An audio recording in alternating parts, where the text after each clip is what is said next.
Fala aí pessoal, Rodrigo aqui trazendo pra vocês mais uma review de Cavaleiro da Lua. Dessa vez do terceiro episódio, da primeira temporada, o tipo amigável. Beleza? Ó, já vou me desculpando aqui porque na review passada eu fiquei chamando a Layla de Layla Eufauti. Saindo que o sobrenome dela é Eufauli, não Eufauti, ok? Perdão. Corrigido agora, né?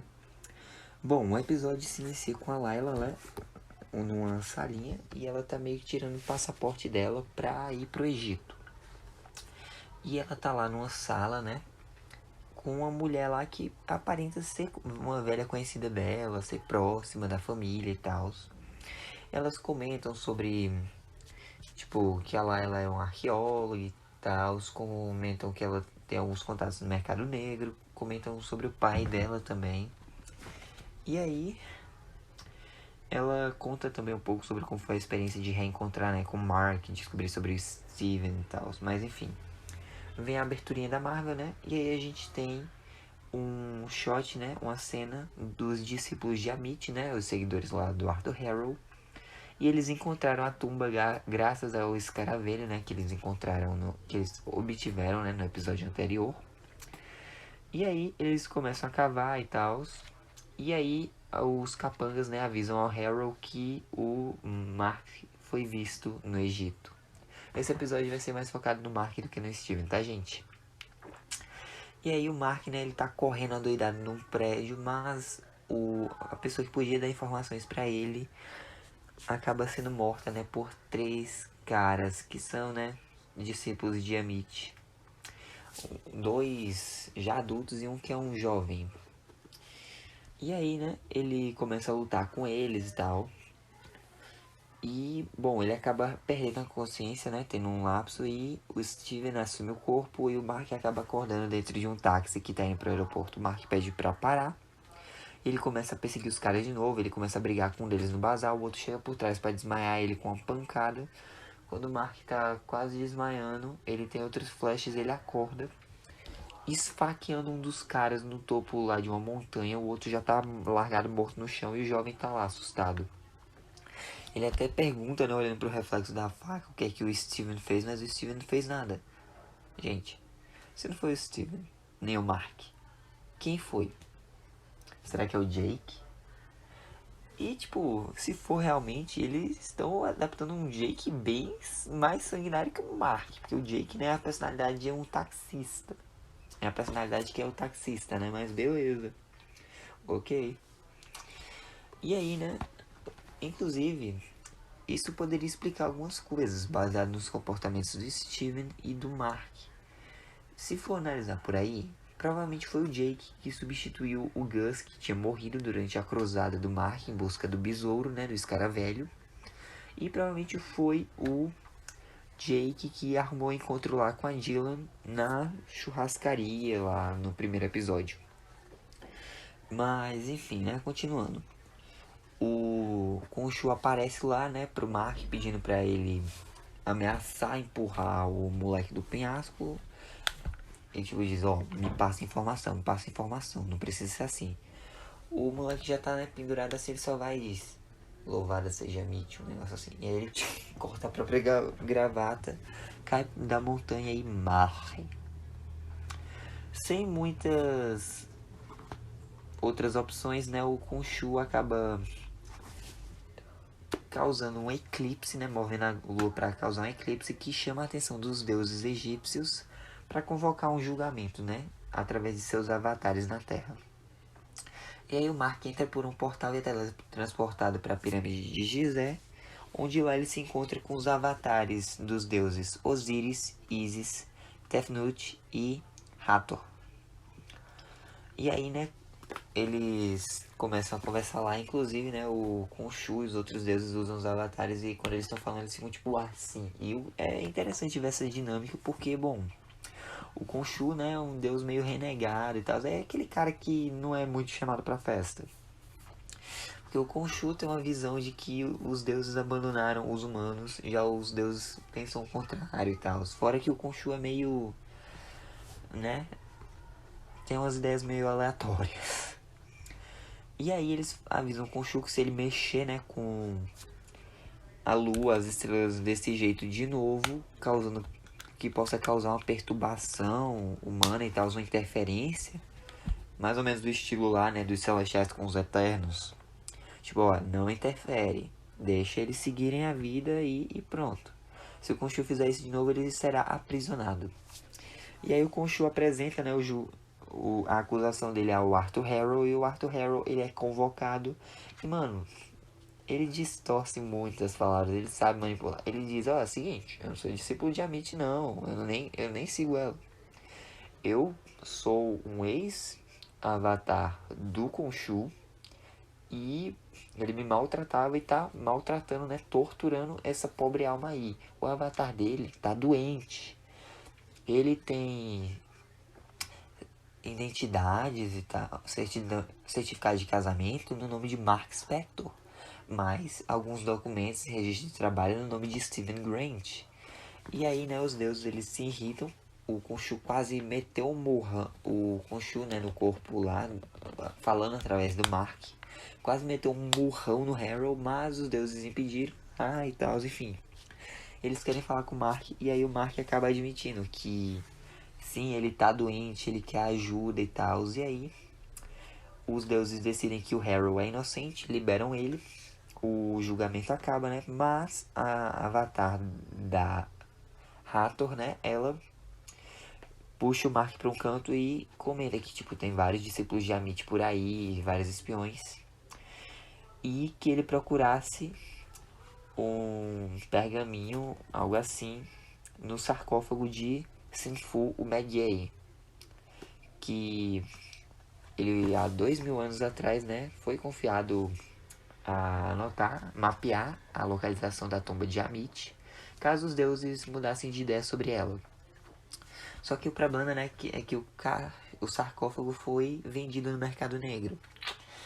E aí o Mark ele tem que dar um jeito nisso, né? Ele até vai falar com o informante lá, mas ele sabe a senha, ele sabe o informante, mas ele não é egípcio, que nem a Layla que apareceu do nada, avisa pra ele. E aí ele vai precisar da ajuda da Layla, né?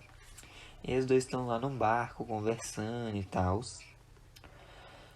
Ele pede desculpa por algumas coisas que ele fez ela passar. E tipo, tem umas outras pessoas no barco, começa a tocar uma música que eles não escutam desde quando eles se casaram e tal.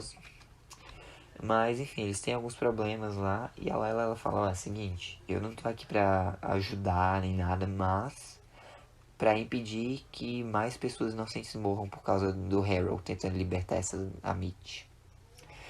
E aí, né, eles vão falar, né, com um tal de Anton Mogart, que é esse cara aqui, né, de vermelho, de roupão vermelho. E ele, né, é dono de um bocado de coisas que foram roubadas no mercado negro e tal, para serem vendidas. Inclusive, um assistente lá, né, do Morgar, não, peraí, do Morgar, ele comenta que tipo, ele conhece a Layla e tal, ele comenta que eles não se falam, né, ela e o Morgar, desde o incidente lá que teve em Madripoor. Já temos uma conexão com o Falcão e Soldado Invernal, hein? O que é que a Layla fez em Madripoor que o Morgar sabe e tal? Enfim, continuando, né? Ela diz que o cara que tá acompanhando ela é o Rufilis, um negócio assim. E é o marido dela. E eles querem, né, só dar uma olhada na coleção dele e tal. E aí ele, beleza. Eles estão vendo o sarcófago lá do Sinfu, só que não vai adiantar muito porque o Mark ele não é um entusiasta de coisas egípcias, que nem o Steven. E aí, né, a Layla ela fica tentando convencer o Mark a deixar o Steven sair, mas o Steven fica lá dizendo pra ele, olha, eu vou tomar o controle do corpo, eu não vou te devolver. E aí a Layla vai distrair, né, o Morgai, o assistente dele, enquanto o Steven finalmente concorda em ajudar e tal. Aí tem uma cartonagem lá, que o Mark vai mexendo, né, dentro do sarcófago, o pé dobrando. Só que aí, né, o Morgar, ele ameaça a Layla e o Mark. Ficam todos apontando a arma pra lá e tal. E aí, chega o Arthur Harrow. E ele começa, né, a fazer uma proposta lá pra o Morgar trabalhar com ele. E ele diz, Layla, ele fica mentindo pra você e tal. Tem umas coisas que você não sabe. Mas enfim, né? E aí ele usa o cetro, né, lá de Amit pra destruir o sarcófago do Senfu.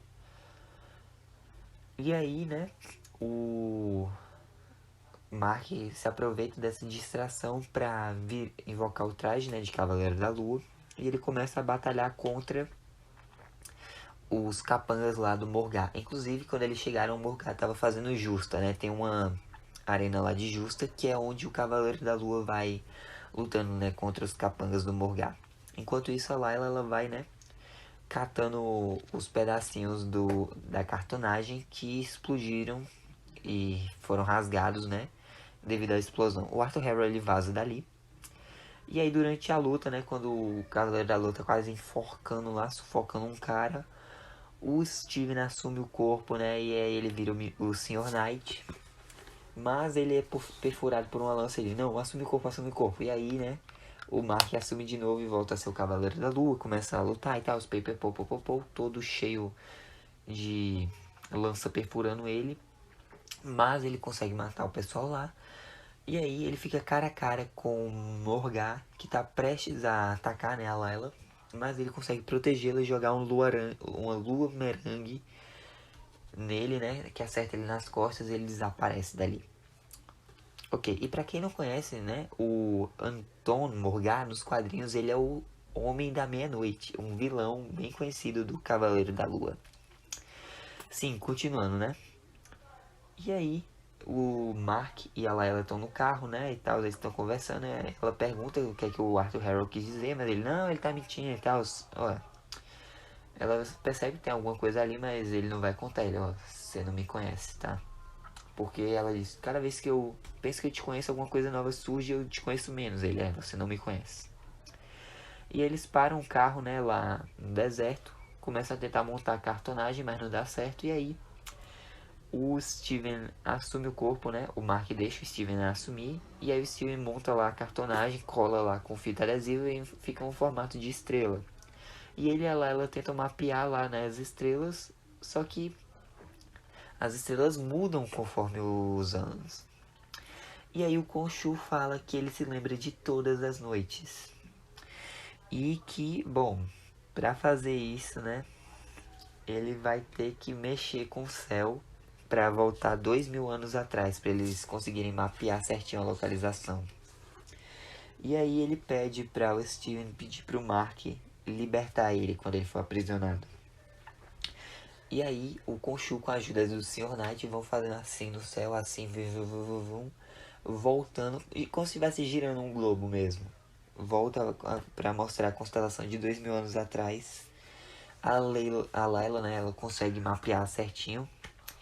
E aí os deuses se reúnem, né, lá através de seus avatares e fazem um ritual que aprisiona o Khonshu.